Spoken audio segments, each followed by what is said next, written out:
मऊगंज जिले के देवतालाब उप तहसील के नौडिया गांव में प्रशासन की अतिक्रमण कार्रवाई को लेकर भारी विवाद खड़ा हो गया।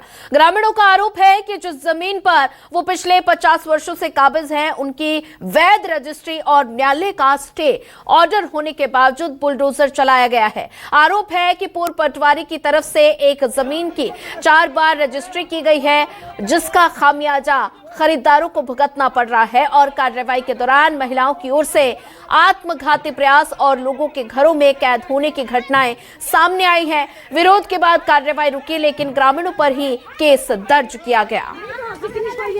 तो मामला मऊगंज का है। अतिक्रमण कार्रवाई के दौरान हड़कंप मचा है। तो तस्वीरों के जरिए आप देख पा रहे हैं किस तरह से ये कार्रवाई के दौरान हड़कंप मचा है, जहां पर ग्रामीणों के विरोध के बाद कार्रवाई रोक दी गई है। फिलहाल मामला दर्ज कर लिया गया है।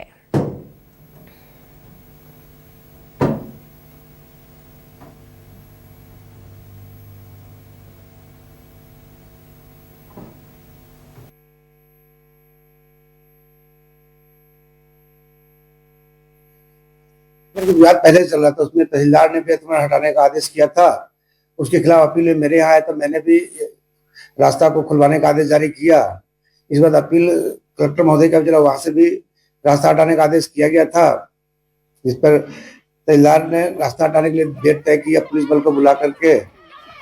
उस बाद हम लोग गए तो वहां उन्होंने काफी विरोध किया, जिसमें उन्होंने बहुत हल्ला हंगामा किया कि मैं गर्रा कांड कर दूंगा या हंगामा कर दूंगा, फांसी लगा लूंगा। इसके बाद हटाने के क्रम में कुछ महिलाओं ने अपना हाथ वगैरह काट लिया। तो स्थिति थोड़ा बिगड़ती देख करके हमने कार्रवाई रोक दी और शासकीय कार्य में बाधा पैदा करने के जुर्म में एफआईआर दर्ज करने की कार्रवाई की गई। जो है रजिस्ट्री से मैं खरीदा था जमीन, वो आबादी की जमीन खरीदा था। रही फिर क्या है, बोले फर्जी का करवाए हो, कोई मानने का तैयार नहीं है। मैं इसमें 2022 में 16 तारीख को इसके बाद क्या किए, जवाहिर पटवारी ने मतलब नक्शा फाड़ दिया था उसका, मतलब वो पेंसिलीकरण कर दिया। नक्शा जब करवाया तो नामांतरण जो है तो मेरा नक्शा चौहद्दी का बना था। इसके बाद फिर बोले गिरा दो, जो हम देख लेंगे। वो बोले उमाकांत शर्मा बोले हम देख लेंगे, जो होगा देख लेंगे, गिरावा दो। एसडीएम साहब भी बोले कि गिरा दो, हम देख लेंगे, कंडम ही लगेगा ना।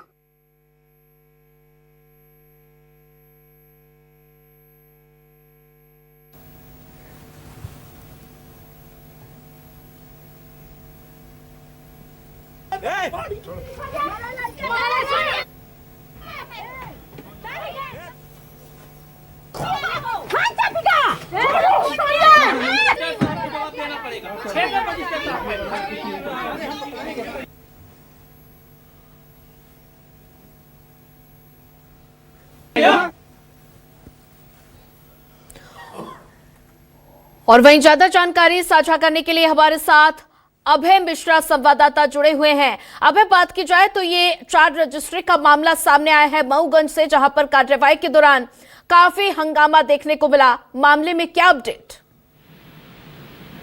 मैं आपको बताना चाहता हूं कि ये पूरा मामला जो है तो मऊगंज जिले के देवतालाब उप तहसील के नौडिया गांव का है, जहां वहां के सुशील पटेल के द्वारा 1988 में जमीन खरीदी गई थी और उस जमीन को 5 साल तक वो काबिज था। लेकिन जो पटवारी वहां है भगवान दीन के द्वारा उस जमीन को बेचने के बाद अपने भाइयों से वापस आवेदन करवा के और कब्जा कर लिया गया और फिर उस जमीन को लगातार 2022 से 4 बार बिक्री की गई एक ही जमीन को, और अंततः फिर उस जमीन को उन्होंने अपने नाम कराया और इसके बाद बेदखली का आवेदन किया गया और तहसीलदार एसडीएम सबके आवेदन दिया गया। आवेदन की ऐसी स्थिति आ गई कि प्रशासन बुलडोजर लेकर अतिक्रमण को हटाने पहुंच गया। ये कथित अतिक्रमण है, उसको हटाने के लिए पहुंच गया। जब वहाँ वो अतिक्रमण के लिए जाते हैं तो वहाँ की जो महिलाएं रहती हैं वो अपने हाथ का नस काट लेती हैं, कोई अपने आप को अपने घरों में कैद कर लेता है जी, ऐसा दिखता है। और इसे हमें हटाने का प्रयास किया जा रहा है, लेकिन जब प्रशासन नहीं माना तो उन लोगों ने अपने आप को घरों में कैद किया। अंततः प्रशासन ने क्या किया कि अतिक्रमण की कार्रवाई को रोकते हुए उन लोगों के ऊपर 9 लोगों के ऊपर 8 से कई धाराओं में इन्होंने मामला दर्ज कर लिया। सरकारी काम में बाधा गारंटी दोनों से इसके तमाम मामला दर्ज कर लिया है। जी, अब बात की जाए तो इस पूरे मामले पर अब पुलिस प्रशासन का अब तक क्या कुछ एक्शन दिखाई दिया? कितने लोगों के खिलाफ मामला दर्ज किया गया है? इस प्रकरण में लगभग 9 लोगों के खिलाफ मामला दर्ज किया गया है जी। और पुलिस प्रशासन जो है तो सरकारी काम में हस्तक्षेप से लेकर तमाम धाराओं में मामला दर्ज कर लिया उन लोगों ने, और अभी प्रशासन का दबाव बना हुआ है, उनको बैठा जा रहा है और उन लोगों का कहना है कि जमीन हमारी है, हमने खरीदी है। प्रशासन इसकी तस्दीक नहीं कर रहा है, जांच नहीं कर रहा है। यदि प्रशासन जांच करे तो ये जमीन हमारी सिद्ध होगी। जी, अब बात की जाए तो क्या कुछ कार्रवाई का आश्वासन अभी तक दिया गया है? इस पूरे मामले में जो एसडीएम राजेश मेहता है उनसे बात हुई है, उन्होंने कहा है कि इस मामले की हम पुनः आएंगे, उसके आधार पर कार्रवाई करेंगे। लेकिन सबसे बड़ा पहलू यह है कि इसमें न्यायालय के द्वारा स्थगन आदेश दिया जा चुका है। स्थगन आदेश के बावजूद भी न्यायालय के आदेश की अवहेलना करते हुए इस तरीके की कार्रवाई करना, लोगों को बेघर करना और घर गिराना, जैसे तमाम ऐसी चीजें हैं, कहीं प्रशासन पकड़ कर रहे हैं। ठीक है, अभय मिश्रा, आप नजर बना के रखिए, आगे भी आपसे अपडेट लेते रहेंगे।